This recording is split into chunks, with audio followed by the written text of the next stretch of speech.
খালিদ বিন ওয়ালিদ রাদিয়াল্লাহু তাআলা আনহুকে আবু বকর সিদ্দিক রাদিয়াল্লাহু তাআলা আনহু রোম সম্রাটের কাছে সন্ধির প্রস্তাব নিয়ে পাঠাইলেন। 100 জন সৈন্য নিয়ে তিনি চললেন রোম সম্রাটের কাছে। যাইয়েই তিনি দেখেন দুই দিকে দুশমন তার দাঁড় করায় রাখছে। এইদিকে 1.5 লাখ, ওইদিকে 1.5 লাখ, 1.5 লাখ হলো 3 লাখ। 3 লাখ সৈন্য এইভাবে তলোয়ার একজন আরেকজনেরটা এইভাবে তারা ক্রস করে রাখছে। মাঝখান দিয়ে রাস্তা দেয় খালিদ বিন ওয়ালিদ রাদিয়াল্লাহু তাআলা আনহুকে যাওয়ার জন্য।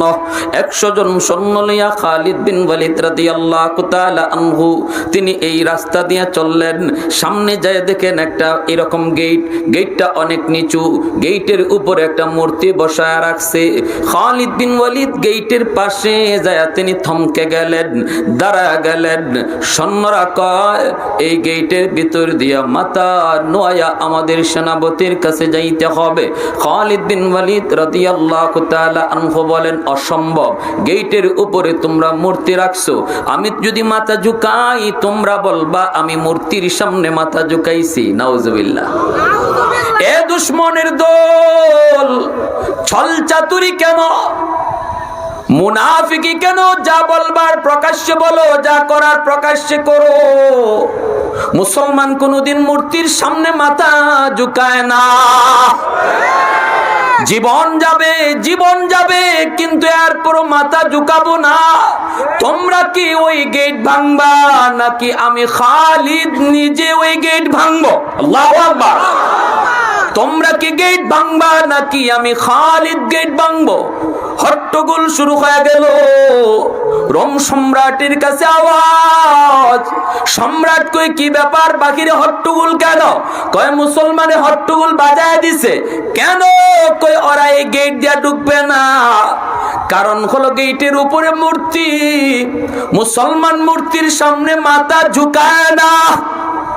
রোম সম্রাট কই তাহলে কি করতে হবে? কয় তাদের সেনাপতির নাম খালিদ। খালিদ বলেছে আমরা এই গেট ভাঙবো নাকি ওরা ভাঙবে? রোম সম্রাট কই সাবধান, মুসলমানের হাতে গেট ভাঙাও না, নতুবা আমাদের ইজ্জত থাকে না।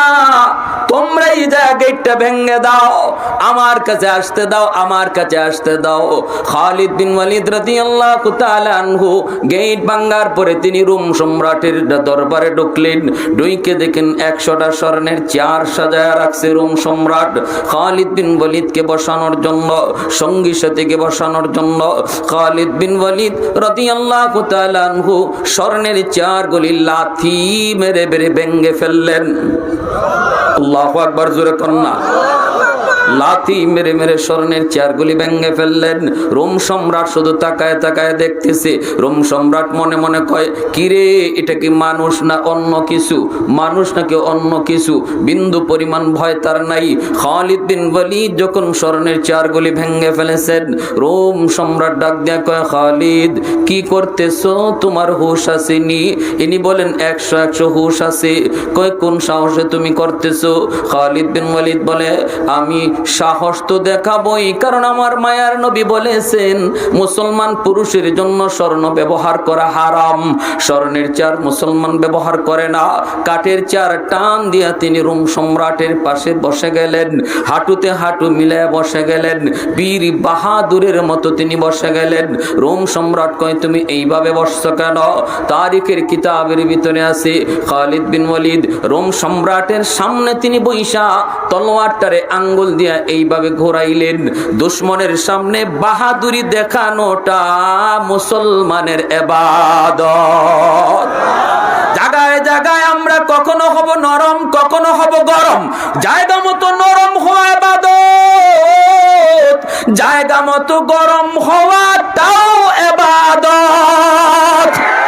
আশিদ্দাউ আলাল কুফার রুহামাউ বাইনাহুম। আমরা কখনো নরম, আমরা কখনো গরম। যেখানে নরম হওয়ার সেখানে নরম, যেখানে গরম হওয়ার সেখানে গরম। আমার নবী রহমতের নবী নরম হয়েছেন জায়গা মতো, আবার জায়গা মতো নবী গরম হয়েছেন, ঠিক কিনা? বদরের ময়দানে মায়ার নবী গরম, উহুদের ময়দানে মায়ার নবী গরম, জিহাদের ময়দানে মায়ার নবী গরম, 27টা যুদ্ধে মায়ার নবী সেনাপতি সেনাপতি, 36টা যুদ্ধে খালিদ বিন ওয়ালিদ সেনাপতি। খালিদ বিন ওয়ালিদের জীবনে কোনোদিন পরাজয়ের কোনো ইতিহাস নাই। খালিদ বিন ওয়ালিদ রাদিয়াল্লাহু তাআলা আনহু যখন বীর বাহাদুরের মতো রোম সম্রাটের পাশে বসে গেলেন, সম্রাট কয়, খালিদ এইভাবে কেন বসছো? একটু একটু একটু তো নমনীয়তা দেখাও। খালিদ বিন ওয়ালিদ বলে, না না, আমি আমার হিসাব কইরাই বইছি।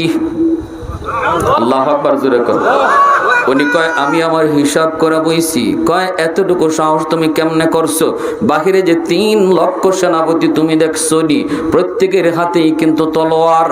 যদি আদেশ দেই তাহলে তোমাদেরকে খুঁজেও পাওয়া যাবে না, গোশত ভাগে পড়বে না। খালিদ বিন ওয়ালিদ বলে, এটা তো আমি ভালো করে টের পাইছি, এইভাবে তো কেউ কাউকে সংবর্ধনা দেয় না, তোমাদের উদ্দেশ্য ভালো না, অতএব আমি আমার হিসাব করে বইছি। এই বলা মাত্রই খালিদ বিন ওয়ালিদ তলোয়ারটা বের করে রোম সম্রাটের ঘাড়ের মধ্যে এইভাবে ধরলেন। ধইরে তিনি বলতেছেন, আমাদেরকে নিরাপদে মদিনায় ফেরত যেতে দাও, নতুবা এই মুহূর্তে তোমার কল্লা আমি আলোক করে দিব।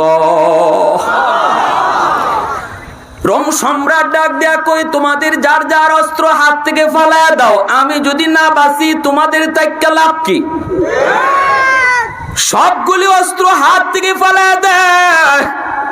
খালিদ বিন ওয়ালিদ সাথীদের নিয়ে বীর বাহাদুরের মতো নিরাপদে মদিনায় ফিরে আসেন।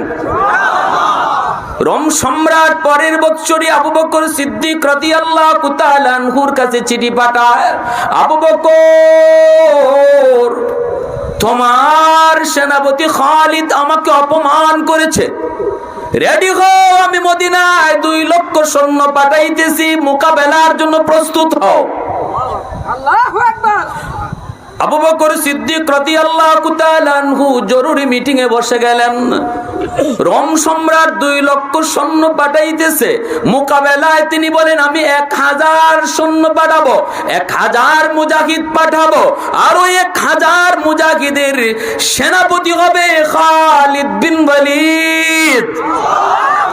1000 মুজাহিদ বাহিনী লইয়া খালিদ বিন ওয়ালিদ রাদিয়াল্লাহু তাআলা আনহু খলিফাতুল মুসলিমিন আবু বকর সিদ্দিক রাদিয়াল্লাহু তাআলা আনহুর কাছ থেকে বিদায় নিয়া, দোয়া নিয়া তিনি বের হয়ে গেলেন 2 লক্ষ দুশমনের মোকাবেলায়। মাত্র 1000, আল্লাহু আকবার, জোরে কর, মাত্র 1000। বাইরা বন্ধুরা, সীমানার কাছাকাছি চলে আসলো, সকালবেলা যুদ্ধ হবে। দুশমন ওই দিকে 2 লক্ষ, এই দিকে মাত্র 1000। ওই অবস্থায় সকালবেলা যুদ্ধের প্রস্তুতি নিবেন। ফজরের নামাজ পড়া খালিদ বিন ওয়ালিদ বলতেছে, আমার ভাইরা, আমরা সংখ্যায় বড় নগণ্য, কিন্তু মনে রাখবা, মুসলমান অস্ত্র বলে যুদ্ধ করে না, মুসলমান সৈন্য বলের উপরও যুদ্ধ করে না, মুসলমান যুদ্ধ করে আল্লাহর গায়বী সাহায্যের উপর। আমি স্বপ্ন যুগে দেখেছি, মায়ার নবী আমাকে বলেছেন, খালিদ ভয় পেও না, দুশমন 2 লক্ষ আসলেও সবাই ময়দানে আসবে না, আর আমি নবী তোমাকে সুসংবাদ দিলাম, এই যুদ্ধে তোমাদের বিজয় হবে। আর একটু জোরে কোন সুবহানাল্লাহ। পশ্চিমাদের চোখ পড়েছে কাবা ঘরের প্রান্তরে, ব্রিটিশ দালাল দল বেঁধেছে ধ্বংস করতে চায় কারে। পশ্চিমাদের চোখ পড়েছে কাবা ঘরের প্রান্তরে, ব্রিটিশ দালাল দল বেঁধেছে ধ্বংস করতে চায় কারে। আল্লাহ পাকের ঘর, তোর সাহস থাকলে ধর। আর একটু জোরে আওয়াজ দিয়া ঠিক কিনা? আল্লাহ পাকের ঘর, তোর সাহস থাকলে ধর। 2 জাহানের মালিক যিনি, পবিত্র কাবার, ওই আরবের দিন বাঁচাতে সত্য ন্যায়ের মুক্তি চাই। মুহাম্মাদের বাহিনী আজ আসলে তোদের রক্ষা নাই। ওই আরবের দিন বাঁচাতে সত্য ন্যায়ের মুক্তি চাই। মুহাম্মাদের বাহিনী আজ আসলে তোদের রক্ষা নাই। মুহাম্মাদুর রাসূলুল্লাহর বাহিনী আসেনি, হাত উঠে বলো আসেনি। একটু দাঁড়াও, জেগে উঠো হে মুসলমান, আর কতদিন দিন ইসলামের সইবে অপমান। রক্ত দিয়ে পবিত্র ওই মক্কা মদিনা, সেই জমিনে ইহুদিরা চলতে পারে না। ঠিক কিনা জোরে কোন? যেই ফিলিস্তিনের জমিন নবী পয়গম্বর গণের জমিন, যেই জমিনে হাজারো হাজারো পয়গম্বর মাটির নিচে কবরে শুয়ে আছেন, যেই জমিনে 1.5 লক্ষ পয়গম্বর, এমন কোন নবী নাই যে নবী ফিলিস্তিনে আসেন নাই। আমার নবী বাইতুল মুকাদ্দাসে ইমামতি করেছেন, পিছনে 1.5 লক্ষ পয়গম্বর হাজির ছিলেন, ঠিক কিনা? এত পবিত্র জমিন, যেই জমিনটারে আল্লাহ পাক হাসরের ময়দান বানাবেন। আরেকটু জোরে কন্যা সুবহানাল্লাহ। যেই জমিন আল্লাহ হাসরের ময়দান বানাবেন, ওই জমিনে আজকে ইহুদিদের চরণ, ইহুদিদের এরকম বিচরণ, ওই জমিনে ইহুদিদের এইরকম জুলুম কোনোদিন সইতে পারে না মুসলমান, ঠিক কিনা? একটু দাঁড়াও, জেগে উঠো ওকে মুসলমান, আর কতদিন দিন ইসলামের সইবে অপমান। রক্ত দিয়ে পবিত্র ওই মক্কা মদিনা, সেই জমিনে ইহুদিরা চলতে পারে না। নূর মক্কার ইসলাম তার থাকলো কি আর দাম, বন্দিশালায় তাকে যদি আল আকসার ইমাম, ঠিক কিনা? ওই আরবের দিন বাঁচাতে সত্য ন্যায়ের মুক্তি চাই, মুহাম্মাদের বাহিনী আজ আসলে তোদের রক্ষা নাই। ওই আরবের দিন বাঁচাতে সত্য ন্যায়ের মুক্তি চাই, মুহাম্মাদের বাহিনী আজ আসলে তোদের রক্ষা নাই। পশ্চিমাদের চোখ পড়েছে কাবা ঘরের প্রান্তরে, ব্রিটিশ দালাল দল বেঁধেছে ধ্বংস করতে চায় কারে। আল্লাহ পাকের ঘর, তোর সাহস থাকলে ধর, আল্লাহ পাকের ঘর, তোর সাহস থাকলে ধর। দু জাহানের মালিক যিনি পবিত্র কাবার, ঠিক না? আল্লাহর ঘর ভাঙতে আইছিল আবাবিল, পারছেনি? আব্রাহা আইছিল। কে আইছিল? আল্লাহ আব্রাহার বাহিনীর ধ্বংস করছে ফেরেশতা দিয়া, না ছোট ছোট বাকি দিয়া। আমরা কোরআনের আবাবিল নাম শুনেছি কিন্তু চোখে দেখি নাই, কিন্তু বর্তমানে আমরা হামাসের আবাবিল দেখেছি, ঠিক না? প্যারাশুটের মাধ্যমে আমাদের বীররা যেইভাবে ইহুদিদের কানায় কানায় ঢুকে পড়েছে, ঘরে ঘরে ঢুকে পড়েছে, ইহুদিদের সেনাবাহিনীর ক্যান্টনমেন্টে ঢুকে পড়েছে, মিনিস্টারের মেয়েকে পর্যন্ত গ্রেফতার করে নিয়ে আসছে। স্পেশাল ফোর্স যেখানে তার চতুর্দিকে পাহারা ছিল, কিছুই টের পায় নাই, মুসা টের পায় নাই, কোন প্রযুক্তি তাদের কাজে আসে নাই। আসবে কেমন করে? কারণ এরা তো আল্লাহর পাঠানো বাহিনী। আওয়াজ দিয়া বলেন ঠিক কিনা? আল্লাহ পাক বলেন, বাসনা আলাইকুম ইবাদাল্লানা উলি বাসিন শাদীদ ফাজাসু খিলাল আদিয়ার। তোমাদের জুলুম যখন চূড়ান্ত পর্যায়ে পৌঁছবে, আমি আল্লাহ আমার বাহিনী পাঠাবো, এমন শক্তিশালী বাহিনী পাঠাবো, এরা এমন মজবুত হবে, তোমাদের ঘরে ঘরে ঢুকবে, তোমাদের অফিসে অফিসে ঢুকবে, তোমরা দেখবে না তোমাদের মাঝে আর তাদের মাঝে আমি আল্লাহ কুদরতি পর্দা ঢেলে দিব। আওয়াজ দিয়া বলেন ঠিক কিনা? প্যারে হাজিরিন, এজন্য বলি সময় এসে গেছে, আমরা ধৈর্য ধরেছি।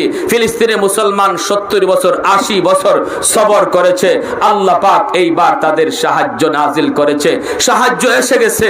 প্রয়োজন শুধু আর একটু চোখের পানি ঝরায়া আল্লাহর কাছে কান্নাকাটি করার। খালিদ বিন ওয়ালিদ রাদিয়াল্লাহু তাআলা আনহু বলেন, মুসলমান ভয় নাই, কোনো টেনশন নাই, নবী আমাকে সুসংবাদ দিয়েছেন, যদিও দুশমন 2 লক্ষ, এই যুদ্ধে আল্লাহ আমাদেরকে বিজয় দান করবে। আমার ভাইরা, বন্ধুরা, যুবক খালিদ বিন ওয়ালিদ রাদিয়াল্লাহু তাআলা আনহু সৈন্যদেরকে এরকম ভাবে সাজায় সোজায়া সামনের দিকে আগাবেন। এমনি মদিনা থেকে একজন পাঠক ঘোড়ার পিঠে সওয়ার হইয়া দ্রুত বেগে আসতেছে আর বলতেছে, রে খালিদ, সামনের দিকে যেও না, আমি মদিনা থেকে একটা চিঠি নিয়ে আসছি, এই চিঠিটা না পইরা তোমরা সামনে কেউ অগ্রসর হয় না। খালিদ বিন ওয়ালিদ রাদিয়াল্লাহু তাআলা আনহু ঘোড়ার পিঠ থেকে এই লোকের কাছ থেকে তিনি চিঠিটা হাতে নিলেন। হাতে নিয়ে তিনি দেখেন চিঠির মধ্যে 3টা ফরমান। রে যুবক, এই 3টা ফরমান লেখা। 1 নম্বর খবর হলো, খালিদ, তুমি যাকে মদিনায় সেনাপতি, মদিনায় যার খলিফাতুল মুসলিমিন রেখে এসেছো, সেই আবু বকর সিদ্দিক তিনি ইন্তেকাল করেছেন। 2 নম্বর ফরমান, 2 নম্বর খবর হলো এইবার মদিনার শাসক হলাম আমি ওমর, আমি খলিফাতুল মুসলিমিন ওমর। 3 নম্বর আদেশ হলো আমি ওমরের চিঠি তোমার হাতে পৌঁছা মাত্রই তোমার সেনাপতির দায়িত্ব বাতিল। সেনাপতি হবে আবু ওবায়দা ইবনুল জাররাহ। তোমার সেনাপতির দায়িত্ব থেকে তোমাকে অব্যাহতি দেওয়া হলো। খালিদ বিন ওয়ালিদ রাদিয়াল্লাহু তাআলা আনহু তিনি চিঠিটা পেয়ে কান্না করতেছেন এই মনে করে, বন্ধু তুমি আমাকে পাঠাইছো 1000 সে মুজাহিদ দিয়া, দুশমন হলো মোকাবেলায় 2 লক্ষ। এরপরও তোমার বন্ধু কেমন করে বিজয়ের মালা গলায় পরে মদিনায় ফিরে, এই দৃশ্যটা তুমি দেখে যেতে পারলা না বন্ধু আবু বকর?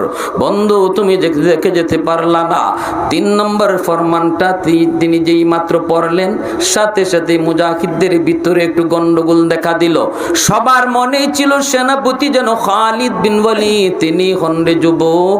কারণ খালিদের ইতিহাসে পরাজয় বলতে কোনো শব্দ না। কিন্তু এরপরও খালিদ খলিফাতুল মুসলিমিনের আদেশ তিনি মান্য করে সবাইকে শান্ত থাকতে বললেন। না না, এটা খলিফার নির্দেশ, অবশ্যই কোনো না কোনো হিকমত রয়েছে। হিকমতটা কি ছিল হযরত ওমরের? হিকমতটা হলো মুজাহিদদের ভিতরে এরকম একটা ইয়াকিন জন্ম নিয়েছিল, খালিদ আমাদের সাথে আছে, টেনশন নাই। হযরত ওমর এটাই ভয় পাইছেন। যদি মনের ভিতরে থাকে খালিদ আমাদের সাথে আছে, টেনশন নাই, তাহলে ভয়, কঠিন ভয়। কারণ আল্লাহর সাহায্য যদি না থাকে খালিদের পক্ষেও বিজয় আনা সম্ভব না, ঠিক না? আল্লাহর সাহায্য ব্যতীত কোনোদিন বিজয় পাওয়া সম্ভব না। আল্লাহর দিকে যেন ভরসা সবার ফিরে যায়, এজন্য তিনি সেনাপতির দায়িত্ব তিনি পরিবর্তন করে দিলেন।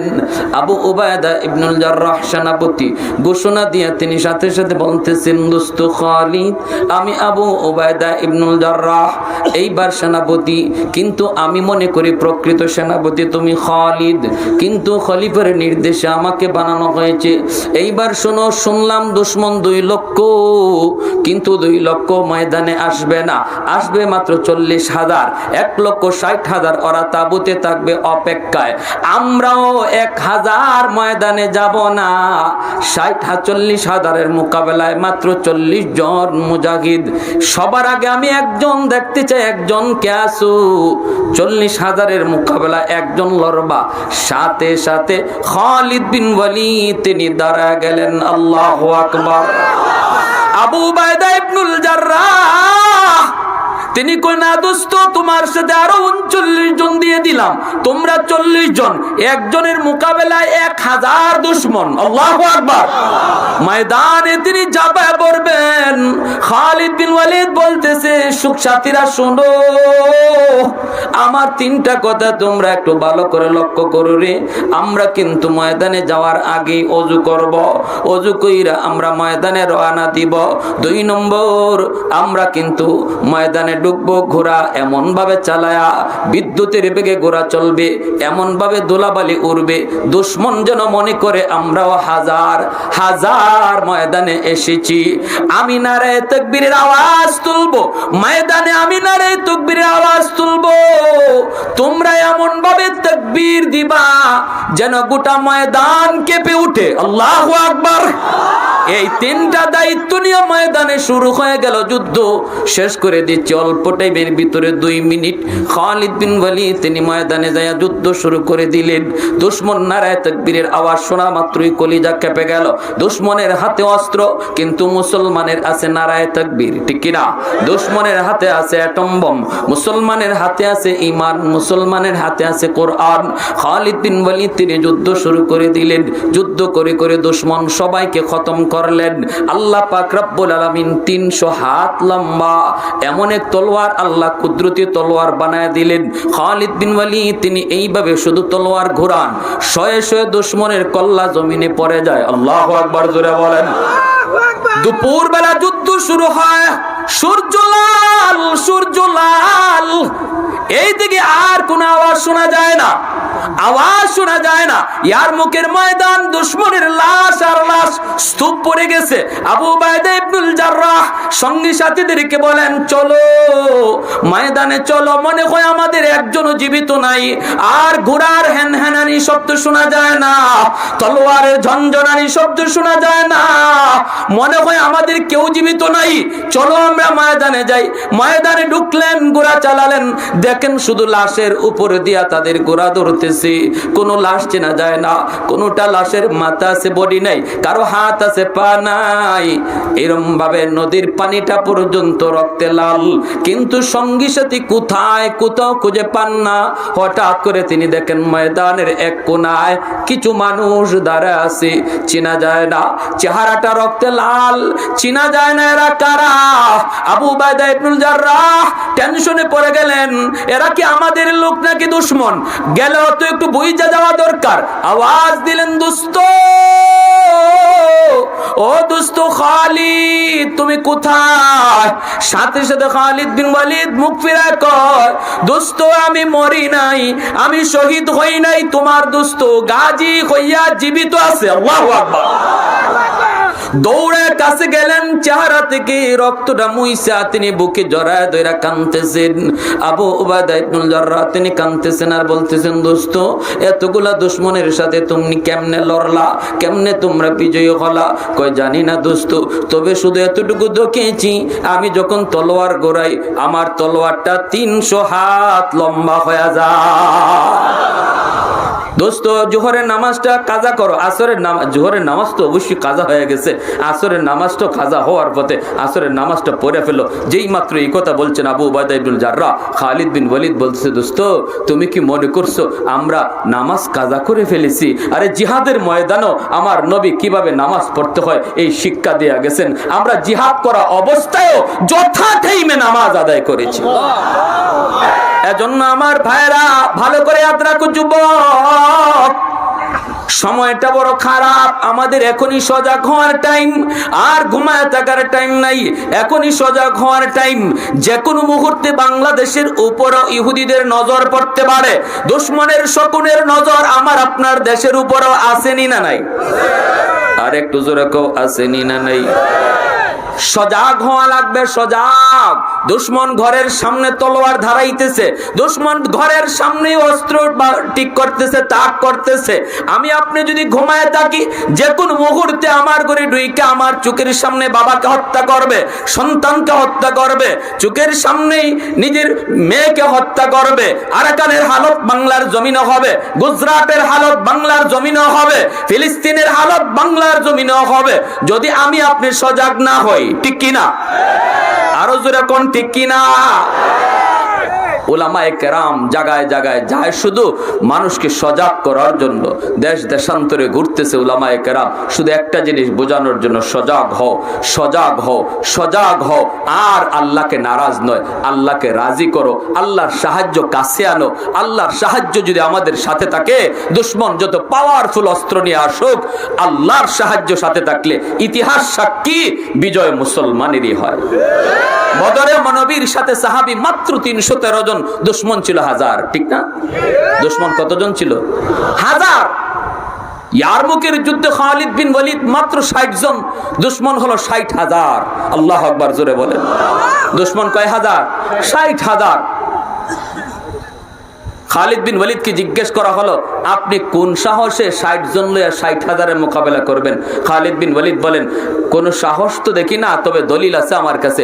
দলিল হলো আল্লাহর নবী বলেছেন, যার ঈমান নাই সে হলো মুর্দা, আর যার ঈমান আছে সে জিন্দা। আল্লাহু আকবার, জোরে বলেন।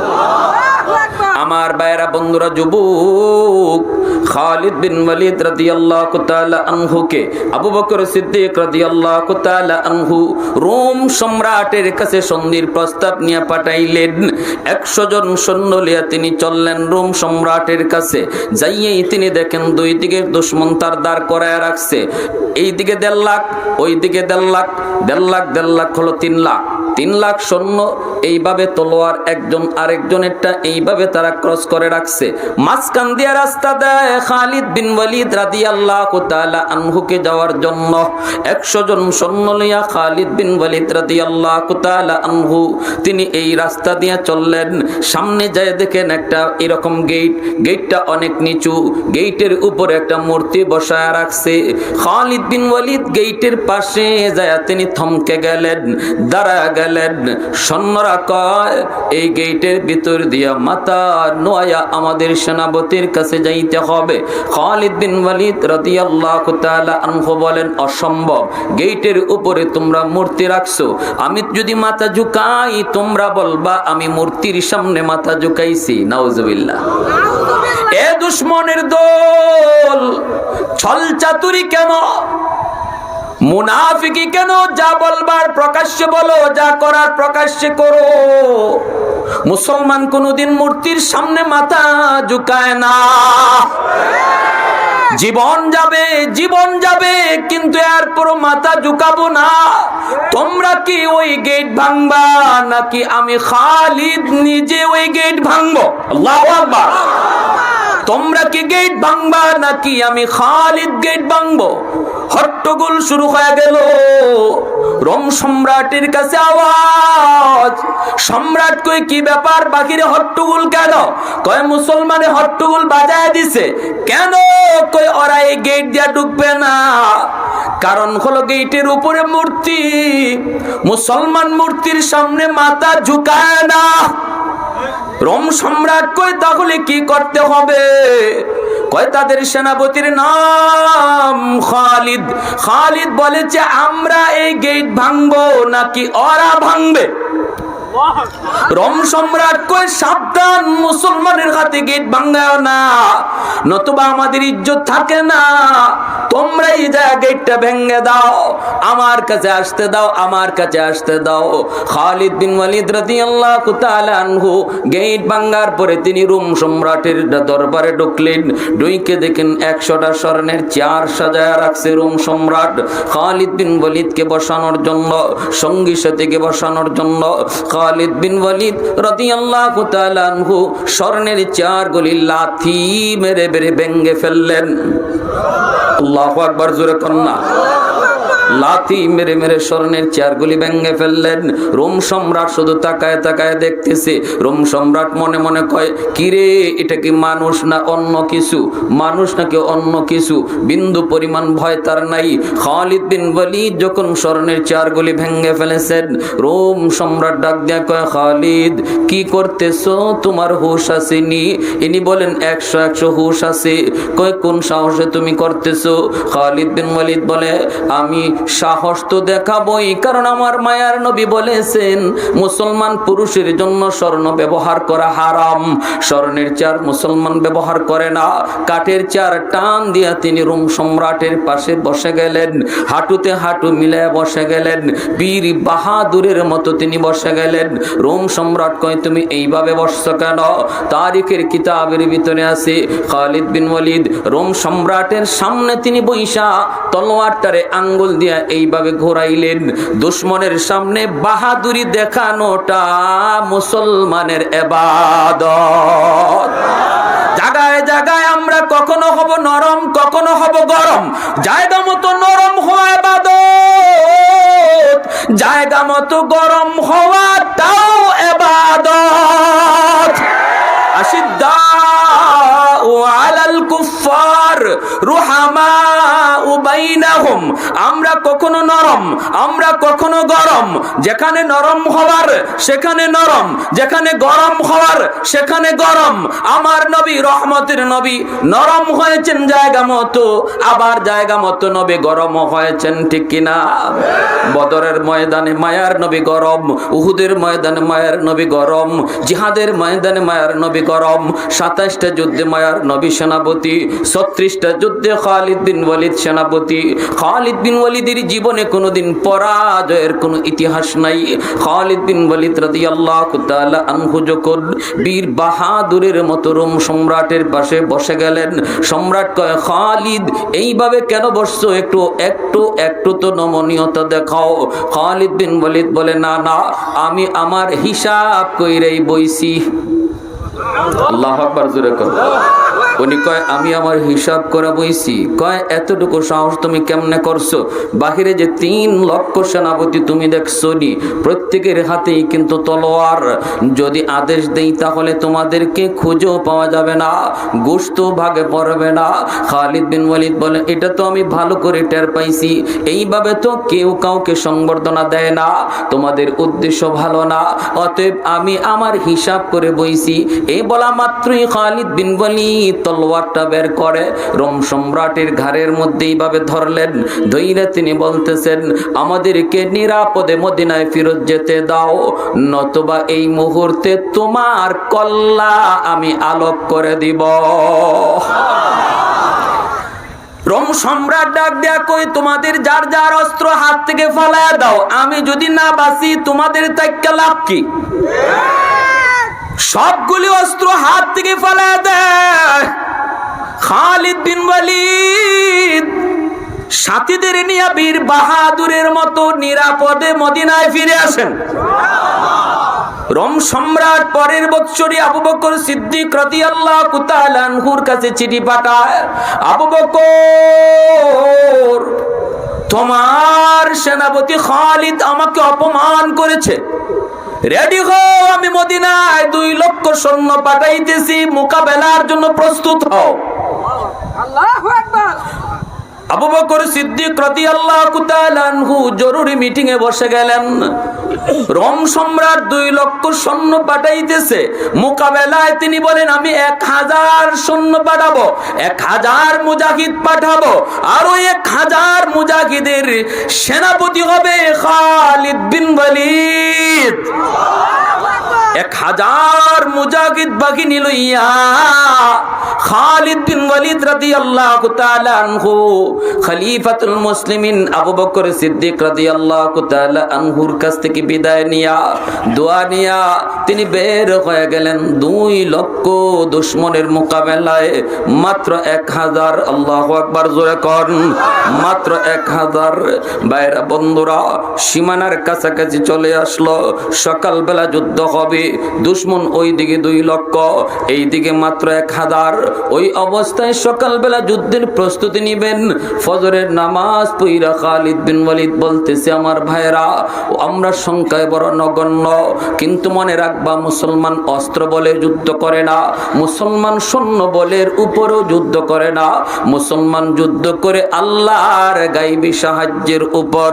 আমি স্বপ্ন যুগে দেখেছি, মায়ার নবী আমাকে বলেছেন, খালিদ ভয় পেও না, দুশমন 2 লক্ষ আসলেও সবাই ময়দানে আসবে না, আর আমি নবী তোমাকে সুসংবাদ দিলাম, এই যুদ্ধে তোমাদের বিজয় হবে। আর একটু জোরে কোন সুবহানাল্লাহ। পশ্চিমাদের চোখ পড়েছে কাবাগরের প্রান্তরে, ব্রিটিশ দালাল দল বেঁধেছে ধ্বংস করতে চায় কারে। পশ্চিমাদের চোখ পড়েছে কাবাগরের প্রান্তরে, ব্রিটিশ দালাল দল বেঁধেছে ধ্বংস করতে চায় কারে। আল্লাহ পাকের ঘর, তোর সাহস থাকলে ধর। আর একটু জোরে আওয়াজ দিয়া ঠিক কিনা? আল্লাহ পাকের ঘর, তোর সাহস থাকলে ধর। 2 জাহানের মালিক যিনি, পবিত্র কাবার, ওই আরবের দিন বাঁচাতে সত্য ন্যায়ের মুক্তি চাই। মুহাম্মাদের বাহিনী আজ আসলে তোদের রক্ষা নাই। ওই আরবের দিন বাঁচাতে সত্য ন্যায়ের মুক্তি চাই। মুহাম্মাদের বাহিনী আজ আসলে তোদের রক্ষা নাই।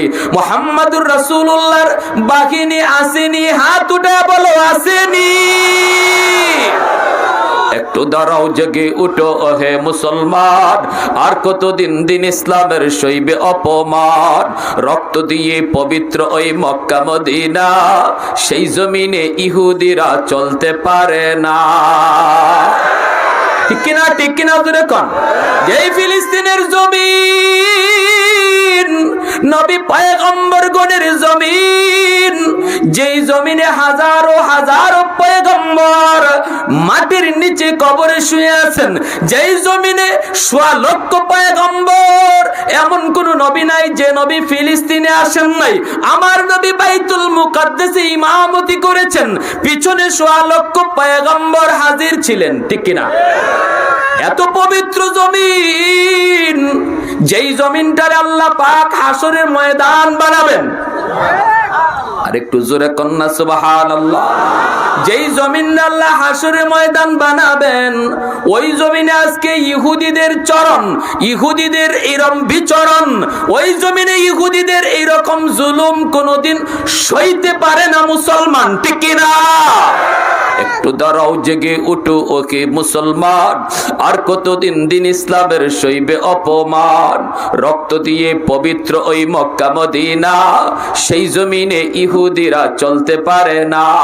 নূর মক্কার ইসলাম তার থাকলো কি আর দাম, বন্দিশালায় তাকে যদি আল আকসার ইমাম, ঠিক কিনা?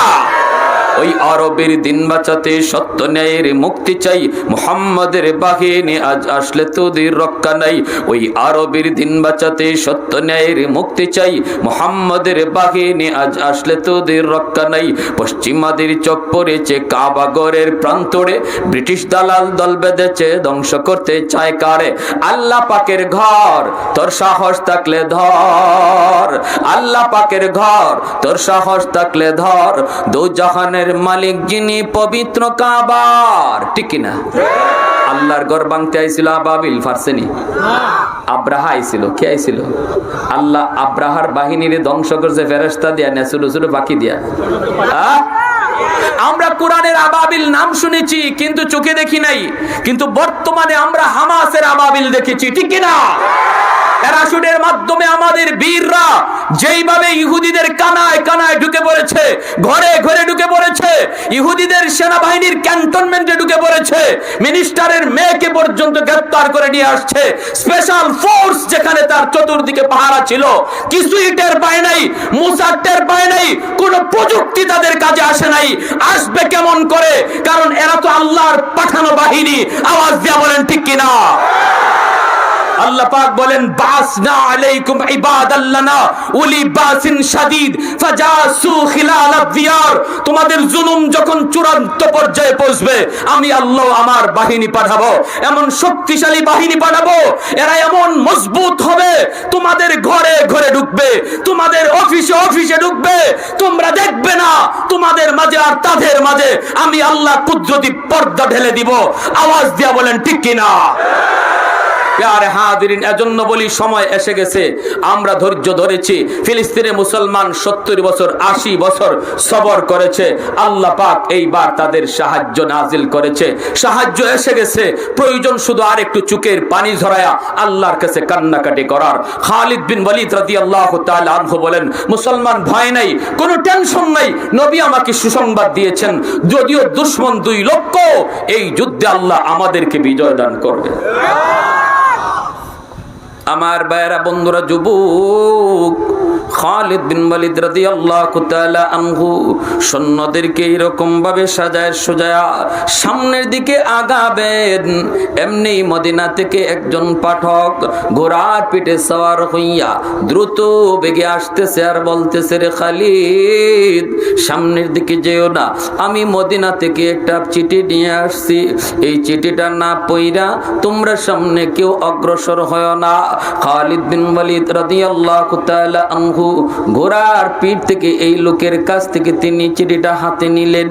হাতে নিয়ে তিনি দেখেন চিঠির মধ্যে 3টা ফরমান। রে যুবক, এই 3টা ফরমান লেখা। 1 নম্বর খবর হলো, খালিদ, তুমি যাকে মদিনায় সেনাপতি, মদিনায় যার খলিফাতুল মুসলিমিন রেখে এসেছো, সেই আবু বকর সিদ্দিক তিনি ইন্তেকাল করেছেন। 2 নম্বর ফরমান, 2 নম্বর খবর হলো, এইবার মদিনার শাসক হলাম আমি ওমর, আমি খলিফাতুল মুসলিমিন ওমর। 3 নম্বর আদেশ হলো, আমি ওমরের চিঠি তোমার হাতে পৌঁছা মাত্রই তোমার সেনাপতির দায়িত্ব বাতিল। সেনাপতি হবে আবু ওবায়দা ইবনুল জাররাহ। তোমার সেনাপতির দায়িত্ব থেকে তোমাকে অব্যাহতি দেওয়া হলো। খালিদ বিন ওয়ালিদ রাদিয়াল্লাহু তাআলা আনহু তিনি চিঠিটা পেয়ে কান্না করতেছেন, এই মনে করে বন্ধু তুমি আমাকে পাঠাইছো 1000 সে মুজাহিদ দিয়া, দুশমন হলো মোকাবেলায় 2 লক্ষ। এরপরও তোমার বন্ধু কেমন করে বিজয়ের মালা গলায় পরে মদিনায় ফিরে, এই দৃশ্যটা তুমি দেখে যেতে পারলা না বন্ধু আবু বকর? বন্ধু তুমি দেখে যেতে পারলা না? 3 নম্বর ফরমানটা তিনি যেই মাত্র পড়লেন, সাথে সাথে মুজাহিদদের ভিতরে একটু গন্ডগোল দেখা দিল। সবার মনেই ছিল সেনাপতি যেন খালিদ বিন ওয়ালিদ, তিনি হন্ডে যুবক। কারণ খালিদের ইতিহাসে পরাজয় বলতে কোনো শব্দ না। কিন্তু এরপরও খালিদ খলিফাতুল মুসলিমিনের আদেশ তিনি মান্য করে সবাইকে শান্ত থাকতে বললেন। না না, এটা খলিফার নির্দেশ, অবশ্যই কোনো না কোনো হিকমত রয়েছে। হিকমতটা কি ছিল হযরত ওমরের? হিকমতটা হলো মুজাহিদদের ভিতরে এরকম একটা ইয়াকিন জন্ম নিয়েছিল, খালিদ আমাদের সাথে আছে, টেনশন নাই। হযরত ওমর এটাই ভয় পাইছেন। যদি মনের ভিতরে থাকে খালিদ আমাদের সাথে আছে, টেনশন নাই, তাহলে ভয় কঠিন ভয়। কারণ আল্লাহর সাহায্য যদি না থাকে খালিদের পক্ষেও বিজয় আনা সম্ভব না, ঠিক না? আল্লাহর সাহায্য ব্যতীত কোনোদিন বিজয় পাওয়া সম্ভব না। আল্লাহর দিকে যেন ভরসা সবার ফিরে যায়, এজন্য তিনি সেনাপতির দায়িত্ব তিনি পরিবর্তন করে দিলেন। আবু উবায়দা ইবনুল জাররাহ সেনাপতি, ঘোষণা দিয়া তিনি সাথে সাথে বলতেছেন, দোস্ত খালিদ আমি আবু উবায়দা ইবনুল জাররাহ এইবার সেনাপতি, কিন্তু আমি মনে করি প্রকৃত সেনাপতি তুমি খালিদ, কিন্তু খলিফার নির্দেশে আমাকে বানানো হয়েছে। এইবার শুনলাম দুশমন 2 লক্ষ, কিন্তু 2 লক্ষ ময়দানে আসবে না, আসবে মাত্র 40,000, 1,60,000 ওরা তাঁবুতে থাকবে অপেক্ষায়। আমরাও 1000 ময়দানে যাব না, 40,000 মোকাবেলায় মাত্র 40 জন মুজাহিদ। সবার আগে আমি একজন দেখতে চাই, একজন কে আসু? 40,000 মোকাবেলায় একজন লড়বা। সাথে সাথে খালিদ বিন ওয়ালিদ তিনি দাঁড়া গেলেন। আল্লাহু আকবার। আবু উবায়দা ইবনুল জাররাহ তিনি কই, না দোস্ত তোমার সাথে আরো 39 জন দিয়ে দিলাম, তোমরা 40 জন, একজনের মোকাবেলায় 1000 দুশমন। আল্লাহু আকবার। ময়দানে তিনি ঝাঁপায় পড়বেন। খালিদ বিন ওয়ালিদ বলতেছে, সুখ সাথীরা শোনো, আমার 3টা কথা তোমরা একটু ভালো করে লক্ষ্য করো রে। আমরা কিন্তু ময়দানে যাওয়ার আগে ওযু করব, ওযু কইরা আমরা ময়দানে রওনা দিব। 2 নম্বর, আমরা কিন্তু ময়দানে ঢুকবো, ঘোড়া এমন ভাবে চালায়া, বিদ্যুতের বেগে ঘোড়া চলবে, এমন ভাবে ধুলাবালি উড়বে, দুশমন যেন মনে করে আমরাও হাজার হাজার ময়দানে এসেছি। আমি নারায়ে তাকবীরের আওয়াজ তুলবো ময়দানে, আমি নারায়ে তাকবীরের আওয়াজ তুলবো, তোমরা এমন ভাবে তাকবীর দিবা যেন গোটা ময়দান কেঁপে উঠে। আল্লাহু আকবার। এই 3টা দায়িত্ব নিয়ে ময়দানে শুরু হয়ে গেল যুদ্ধ। শেষ করে দিচ্ছি অল্প টাইমের ভিতরে, 2 মিনিট। খালিদ বিন ওয়ালিদ তিনি ময়দানে যায় যুদ্ধ শুরু করে দিলেন। দুশমন নারায়ে তাকবীরের আওয়াজ শোনা মাত্রই কলিজা কেঁপে গেল। দুশমনের হাতে অস্ত্র, কিন্তু মুসলমানের আছে নারায়ে তাকবীর, ঠিক কি না? দুশমনের হাতে আছে অ্যাটম বম, মুসলমানের হাতে আছে ঈমান, মুসলমানের হাতে আছে কোরআন। খালিদ বিন ওয়ালিদ তিনি যুদ্ধ শুরু করে দিলেন। যুদ্ধ করে করে দুশমন সবাইকে খতম করলেন। আল্লাহ পাক রব্বুল আলামিন 300 হাত লম্বা এমন এক তলোয়ার আল্লাহ কুদরতি তলোয়ার বানায় দিলেন। খালিদ বিন ওয়ালিদ তিনি এইভাবে শুধু তলোয়ার ঘোরান, শয়ে শয়ে দুশমনের কল্লা জমিনে পড়ে যায়। আল্লাহু আকবার জোরে বলেন। দুপুর বেলা যুদ্ধ শুরু হয়, সূর্য লাল, সূর্য লাল। এইদিকে আর কোনো আওয়াজ শোনা যায় না, আওয়াজ শোনা যায় না।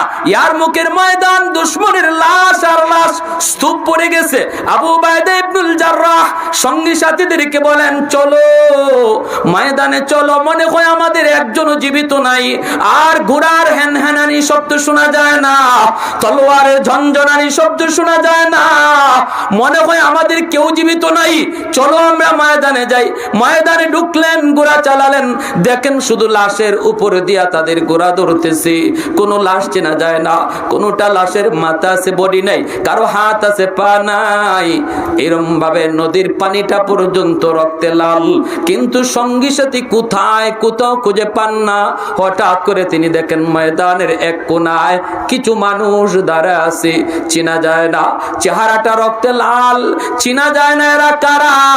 আবু উবাইদা ইবনুল জাররাহ টেনশনে পড়ে গেলেন, এরা কি আমাদের লোক নাকি দুশমন? গেলেও তো একটু বুঝা যাওয়া দরকার। আওয়াজ দিলেন, দোস্ত, ও দোস্ত খালিদ, তুমি কোথায়? সাথে সাথে খালিদ বিন ওয়ালিদ মুখ ফিরা কয়, দোস্ত আমি মরি নাই, আমি শহীদ হই নাই, তোমার দোস্ত গাজী হইয়া জীবিত আছে। আল্লাহু আকবার। দৌড়ে কাছে গেলেন, চেহারা থেকে রক্তটা মুইসা তিনি বুকে জড়ায় ধরে কাঁদতেছেন। আবু উবাইদা ইবনুল জাররাহ তিনি কাঁদতেছেন আর বলতেছেন, দোস্ত এতগুলা দুশমনের সাথে তুমি কেমনে লড়লা, কেমনে তোমরা বিজয়ী হলা? কই জানি না দোস্ত, তবে শুধু এতটুকু দেখেছি, আমি যখন তলোয়ার গোড়াই আমার তলোয়ারটা 300 হাত লম্বা হয়ে যায়।